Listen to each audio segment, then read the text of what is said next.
पंचायत समितीच्या निवडणुका, जिल्हा परिषदेच्या निवडणुका, नगरपालिकेच्या महानगरपालिकेच्या निवडणुका होतील, पण ओबीसीला आरक्षण राहणार नाही हे आपण सर्व लक्षात घ्या.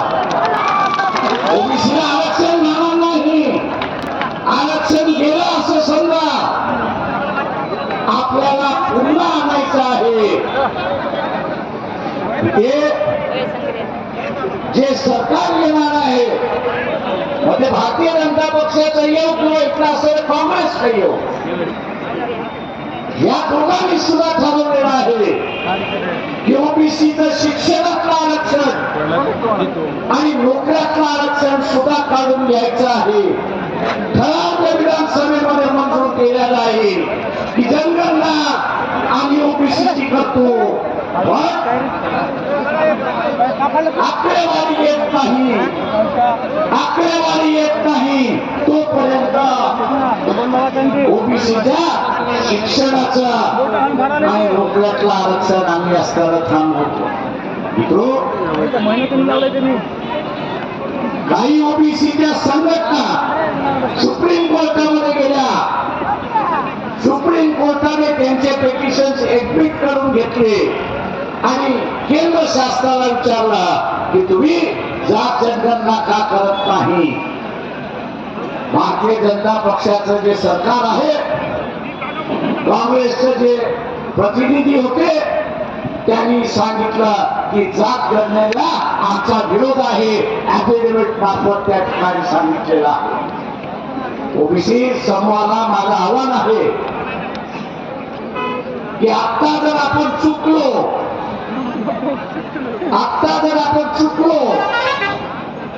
तर विश्वनाथ प्रताप सिंहाने आपल्याला दिलेलं आरक्षण हे दोन्ही आघाड्या काढून घेतल्याशिवाय राहणार नाही. उद्याच हे आरक्षण आपल्याला वाचवायचं असेल, उद्याचं हे आरक्षण आपल्याला वाचवायचं असेल तर आपल्याला आमदार निवडून आणणं हे क्रमप्राप्त आहे, लक्षात घ्या. उद्याचा आमदार आपण निवडून आणा तर त्या सभागृहामध्ये ठणकावून सांगू शकतो, तुम्हाला जनगणना करायची असेल तर करा, नसेल करायची असेल नका करू. पण केंद्र शासनाने आणि सुप्रीम कोर्टाने 27% आरक्षण मंजूर केलेलं आहे, ते लागू केल्याशिवाय आम्ही राहणार नाही. नाहीतर तुमच्या सभागृहात आता ओबीसीना आरक्षण पाहिजे की नको? पाहिजे ना. धंदा कामाशिवाय दुसरं पण आहे का आपल्याकडे? नक्की ना. याच पद्धतीने एससी आणि एसटीचं सुद्धा आरक्षण संपवण्याच्या मार्गावरती लागलेल्या उलटणीमुळे संपलाय अशी परिस्थिती आहे. त्यांनी वर्गीकरण केलं असतं तर कोणाला अडचण, फक्त या समाजाला कमी मिळालं असते, त्या समाजाला जास्त, एवढं फक्त फरक पडला असता. पण आता त्यांनी काय केलंय, त्यांनी वर्गीकरणाबरोबर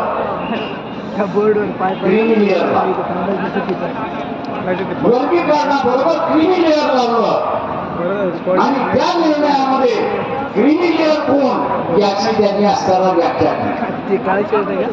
ही व्याख्या करत असताना त्यांनी असं म्हटलं की एखादं कुटुंब ज्यांनी आरक्षणाचा लाभ घेतला असेल, कुटुंबातल्या एका व्यक्तीने जर लाभ घेतला असेल तर ते अख्खं कुटुंब क्रीमी लेअर होऊन जातं. आणि एकदा का तो क्रीमी लेअर झाला, क्रीमी लेअरच्या यादीमध्ये गेला की त्याला आरक्षण लागू होणार नाही अशी परिस्थिती आहे. मित्रो, जाता जाता या सरकारने एका पटना हायकोर्टाच्या रिटायर्ड जजची कमिटी नेमली आणि त्या नेमलेल्या कमिटी मार्फत त्या ठिकाणी सांगण्यात आलं की हे जजमेंट लागू कसं करायचं याचा तुम्ही सुतोवाच आम्हाला द्या. सगळ्यांनी घेतलेला कुटुंबाचा एक व्यक्ती सुद्धा फायदेशीर आहे. आता तुम्हाला असं क्रिमिलियर म्हणून आरक्षण मिळणार नाही, हे तुम्हाला मान्य आहे का? मान्य आहे का? आता हे मान्य नसेल तर हायकोर्टाचा किंवा सुप्रीम कोर्टाचा निर्णय कोण उडवू शकतो? विधानसभा किंवा लोकसभा उडवू शकते. आता विधानसभा किंवा लोकसभेमध्ये उडवायचं असेल तर आमदार असल्याशिवाय तो उडणार आहे का? मग आपल्या पुढे मार्ग काय आहे? घंटाट मामा एकच मार्ग आहे ना. 20 तारखेपर्यंत डोक्यात बसेल ना. मतदान जर प्रधान असेपर्यंत डोक्यात बसेल ना.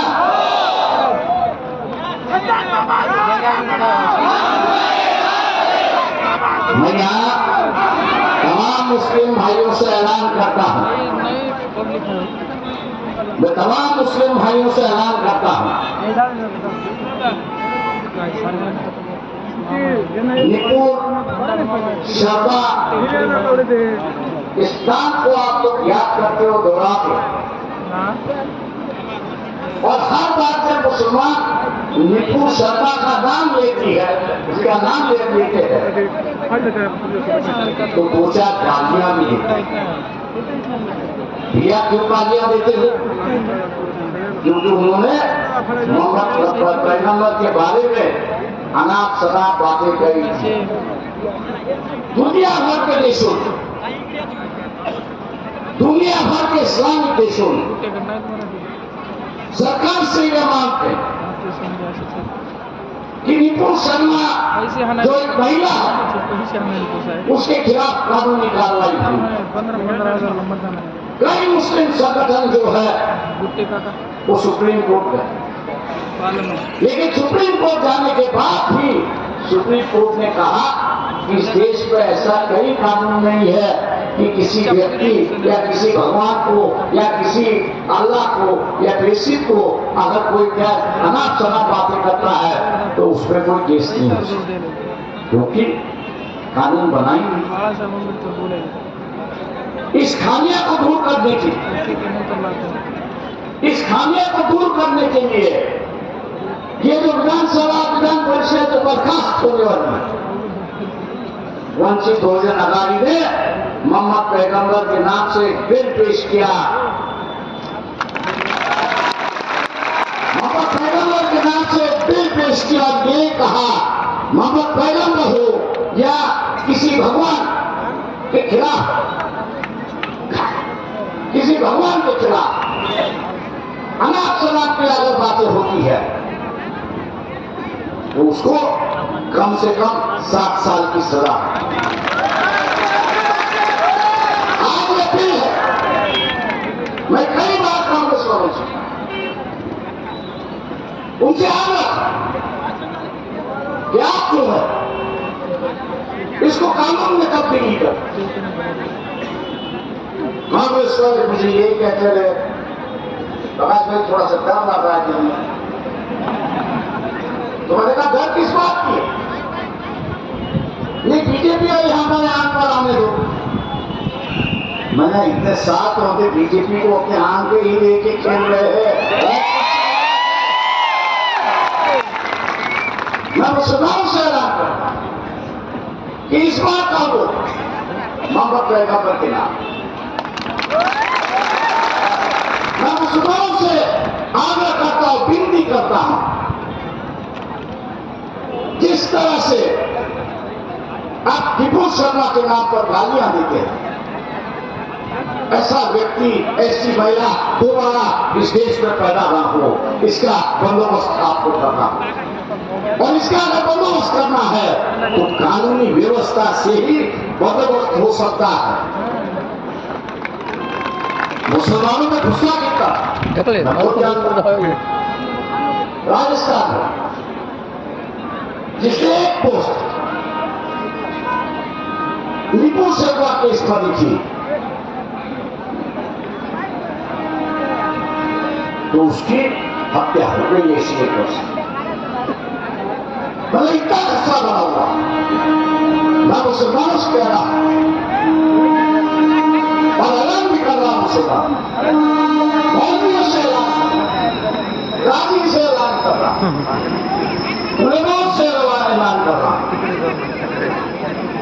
किस बात का दूं? मोहम्मद पैगंबर के नाम पर वंचित बहुजन आघाड़ी के उम्मीदवार को अगर मिलता है, अगर वंचित बहुजन आघाड़ी के उम्मीदवार को अगर मिलता है, तो मैं दावे के साथ कहता हूं कि जो बिल हमने पेश किया है उसको कानून में तब्दीली हम लोग कर देंगे।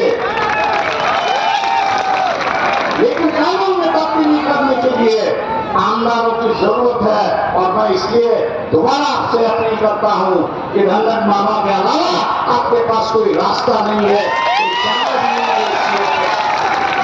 और इसलिए गैस सिलेंडर के सामने का बटन दबाकर 23 तारीख को जब काउंटिंग होगी, यहाँ का विजय कैंडिडेट कौन होगा, यहाँ का विजय कैंडिडेट कौन होगा, यहाँ का विजय कैंडिडेट कौन होगा, इन्हीं लफ्जों के साथ मैं आपसे विदा देता हूं। जय भीम, अल्लाह हाफिज।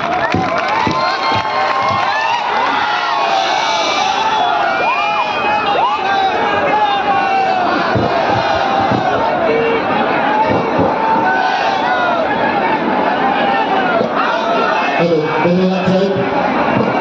इथे आजच्या याला सीताराम नरबाबा यांच्या सदस्यांनी झालेल्या सर्व समुदायाचं वंचित बहुजन आघाडी व सीताराम नरबाबा यांच्याकडे मनस्वी आभार. आणि परत एक विनंती, जाताना शांततेत जायचे आणि तुमचा आलेल्या सर्व कार्यकर्त्यांना पदाधिकाऱ्यांना विनंती आहे की ज्या त्या रूटवर आपल्याला नाश्त्याची सोय केलेली आहे, कोणी नाश्ता करून पेल्याशिवाय जाऊ नये, सर्वांनी सुखरूप जावं.